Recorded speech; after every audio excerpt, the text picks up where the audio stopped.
We may have found that the dog that we have brought home is rather timid, and it turns into a dog that is kind of fear aggressive, where a new dog approaches or a new person, a new situation arises, and they start to bark.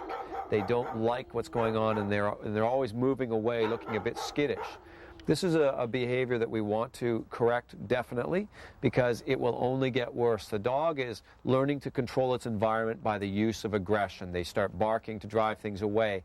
And if they get pushed into a situation where they're not getting the response they want from barking, that thing is not moving away, their next response is to bite.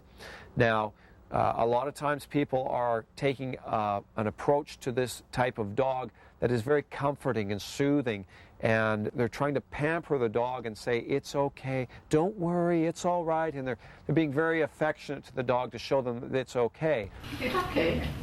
Nobody's going to hurt you. Now, I've always taken the complete opposite approach to this, because again, the dog feels that it's in control of that situation. It is using aggression, where we're trying to tell the dogs that aggression will not be tolerated under any situation, even if you're afraid of something.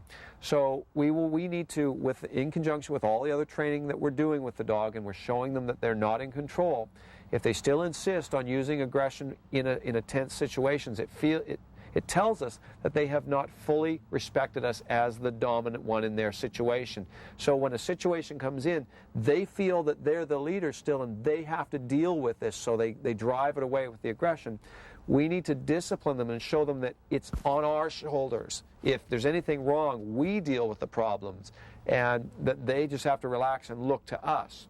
So when something comes in, if we're not concerned, they shouldn't be. But what they should be concerned about is the fact that if they use aggression, we will discipline them firmly. And again, using your muzzle is a very good tool for helping the fear-aggressive dog. As well, when we take firm, consistent control of a fear-aggressive dog, a nervous, timid dog, we will find that over time, their confidence will come up.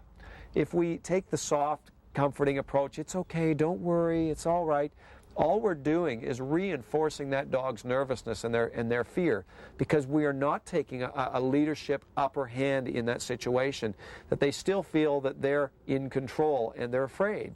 We take the firm, consistent approach, always disciplining the dog, disciplining on an increasing level until the dog decides aggression is no longer accepted. If it's afraid, well, too bad. It has to learn to cope with that fear without being aggressive.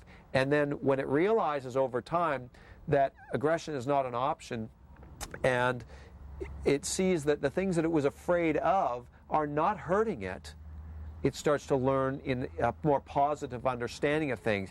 Whereas before it used to drive it away with aggression right away, now it's had 20 or 30 times of seeing a dog approach, or seeing a person in a big white hat approach, and nothing happened. What it was fearing did not come to pass. So the dog's mind starts to reprogram and say, people in white hats or other dogs or bicycles, whatever it might be, they're not something to be feared. I can cope with that, and the dog becomes calmer and more confident. So be firm and consistent with a fear-aggressive, timid dog, and you will find they'll become more stable.